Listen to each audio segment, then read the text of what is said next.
Assalamualaikum warahmatullahi wabarakatuh. Perkenalkan, saya Nur Hayati, peserta Latsar CPNS golongan 3, angkatan 19, kelompok 2 dengan NDH 19.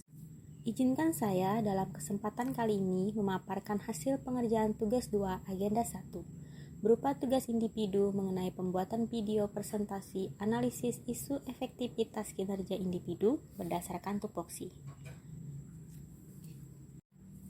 Ada dua langkah yang dilakukan dalam penyelesaian tugas ini, yaitu langkah pertama adalah pra-analisis, yaitu mengidentifikasi untuk mendapatkan beberapa isu atau masalah seputar efektivitas kinerja individu sesuai tupoksinya. Dalam hal ini adalah tupoksi jabatan perancang peraturan perundang-undangan. Langkah kedua berupa menapis, menganalisis dan menyusun alternatif pemecahan isu. Isu secara umum adalah suatu fenomena kejadian yang diartikan sebagai masalah. Dunia berkembang dengan pesat karena teknologi informasi dan komunikasi. Perubahan merupakan suatu kepastian. Dengan adanya perubahan tersebut, pastilah menimbulkan isu-isu permasalahan. Beberapa isu permasalahan yang terjadi di lingkungan kerja menurut hasil environmental scanning diantaranya adalah sebagai berikut. 1. Kurangnya optimalisasi pelayanan terhadap pengajuan pembuatan produk hukum daerah. 2. Terjadinya kerancuan pendataan terhadap pengajuan pembuatan produk hukum daerah secara soft file. Dan 3. Kurang efektifnya pemberian konsultasi terhadap publik terkait produk hukum daerah. Setelah mendapatkan isu-isu tersebut, langkah selanjutnya adalah menapis, menganalisis, dan menyusun alternatif pemecahan isu. Untuk melakukan penapisan, bisa menggunakan metode APKL ataupun USG.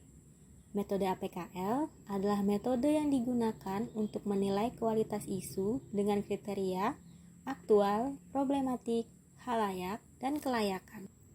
Aktual adalah isu tersebut benar-benar terjadi dan sedang hangat dibicarakan dalam masyarakat. Problematik adalah isu yang memiliki dimensi masalah yang kompleks sehingga perlu dicarikan segera solusinya. Kriteria kekalayakan adalah isu yang menyangkut hajat hidup orang banyak. Kelayakan adalah isu yang masuk akal dan realistis serta relevan untuk dimunculkan inisiatif pemecahan masalahnya. Terhadap ketiga isu yang sudah dikemukakan sebelumnya, apabila ditapis menggunakan metode APKL, maka akan terlihat sebagaimana tercantum di dalam matriks. Isu kurangnya optimalisasi pelayanan terhadap pengajuan pembuatan produk hukum daerah dengan penilaian aktual 5, problematik 3, kekalayakan 4, dan kelayakan 3. Terjadinya kerancuan pendataan terhadap pengajuan pembuatan produk hukum daerah secara soft file dengan penilaian aktual 4, problematik 3, kekalayakan 4, dan kelayakan 4.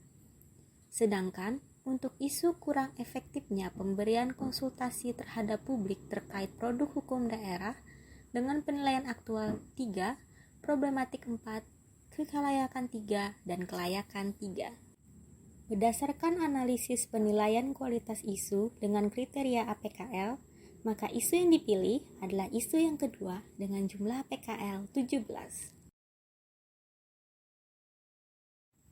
Sedangkan metode USG adalah alat bantu tapisan untuk menilai prioritas isu dengan menggunakan kriteria urgensi, seriousness, dan growth. Urgensi adalah seberapa mendesak suatu isu harus dibahas, dianalisis, dan ditindaklanjuti. Seriousness adalah seberapa serius suatu isu harus dibahas dikaitkan dengan akibat yang ditimbulkan. Dan growth adalah seberapa besar kemungkinan memburuknya isu tersebut jika tidak ditangani sebagaimana mestinya. Terhadap ketiga isu yang sudah dikemukakan, apabila ditapis menggunakan metode USG, maka akan terlihat sebagaimana tercantum di dalam matriks.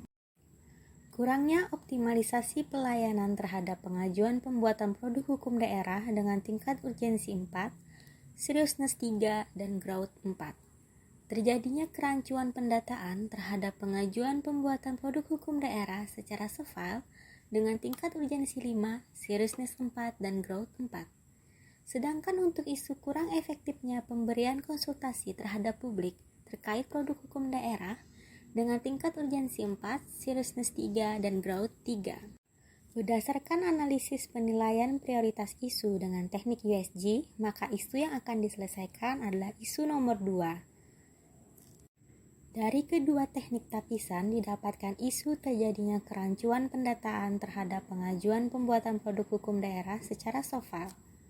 Salah satu isu global yang mengenai seluruh aspek adalah perkembangan teknologi dan informasi. Dengan berkembang pesatnya teknologi informasi, banyak hal yang bergeser dari bentuk fisik ke digital. Perancangan produk hukum juga tidak lepas dari pengaruh tersebut. Perlahan mulai beradaptasi dan mulai menerima pengajuan pembuatan produk hukum daerah melalui soft file. Namun, ada beberapa kendala yang ditimbulkan dari hal tersebut. Di antaranya terjadi kerancuan dalam pendataan pengajuan produk hukum daerah. Isu ini, kalau tidak ditangani atau paling tidak diantisipasi, pada suatu saat akan menimbulkan kerugian dan menurunkan layanan kepada masyarakat dalam jangka panjang. Setelah didapat isu dari teknik tapisan tadi, kemudian dilakukan analisis sampai ke akar masalah dengan menggunakan analisis fishbone. Fishbone adalah alat analisis untuk menemukan hubungan sebab akibat. Diperkenalkan oleh Dr. Kaoru Ishikawa, seorang ahli pengendalian kualitas dari Jepang. Analisis tersebut dapat digambarkan pada diagram berikut. Ada 4 faktor penyebab utama terjadinya isu, yaitu faktor sistem, faktor metode, faktor lingkungan, dan faktor manusia. Faktor sistem disebabkan antara lain belum adanya sistem khusus pendataan secara soft file terhadap pengajuan pembentukan produk hukum daerah, dan karena pengajuan secara berkas fisik lebih cepat diproses dan ditangani.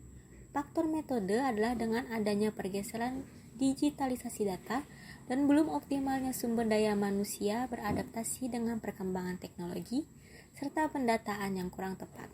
Sedangkan faktor lingkungan adalah terjadinya miskomunikasi sebab kurangnya informasi terkait pengajuan pembentukan produk hukum daerah secara daring. Faktor manusia antara lain banyak terjadi pengajuan secara soft file yang dikirim ke lebih dari satu orang sehingga terjadi tumpang tindih dan kerancuan, serta terjadi juga pengiriman secara ganda dengan mengirimkan berkas fisik dan file pada hari yang berbeda tanpa adanya pemberitahuan. Keempat faktor tersebut menjadi penyebab terjadinya kerancuan pendataan terhadap pengajuan pembuatan produk hukum daerah secara soft file. Setelah mengetahui penyebab masalahnya, sekarang kita mencoba menentukan alternatif pemecahan masalah dengan metode SWOT. SWOT terdiri dari Strength, Weakness, Opportunity, dan Threats. Kekuatan yang dimiliki antara lain digitalisasi data untuk memudahkan dan mengikuti perkembangan teknologi informasi dan pengembangan dan penggunaan teknologi informasi dan komunikasi dapat membuat peningkatan pelayanan terhadap publik. Sedangkan weakness yang dimiliki yaitu belum optimalnya beradaptasi dengan menggunakan teknologi informasi dan tempat penyimpanan data yang kurang baik. Kesempatan atau opportunity yang timbul dari adanya isu tersebut antara lain mengikuti perkembangan sehingga tidak tertinggal dan mengantisipasi perpindahan ke era digital. Sedangkan threats-nya adalah terjadinya tumpang tindih pendataan dan terjadinya miskomunikasi. Berdasarkan analisis SWOT yang telah dilakukan, alternatif strategi yang bisa dijadikan solusi adalah strategi WT, Weakness Threat. Strategi WT, Weakness Threat ini merupakan kategori alternatif strategi sebagai solusi dari penilaian atas kelemahan dan ancaman yang dihadapi atau usaha menghindari ancaman untuk mengatasi kelemahan. Dengan menggunakan SWOT, dicari alternatif pemecahan isu sebagaimana tertuang di dalam tabel. Membuat alur yang tepat dan pada orang yang sudah ditentukan dengan menentukan satu arah yang akan dipakai untuk menjadi jalur pengajuan pembentukan produk hukum daerah, serta membuat sistem pendataan untuk pengajuan melalui soft file sehingga memudahkan pendataan pengajuan pembentukan produk hukum daerah secara digital. Sekian penjelasan dari saya. Terima kasih. Assalamualaikum warahmatullahi wabarakatuh.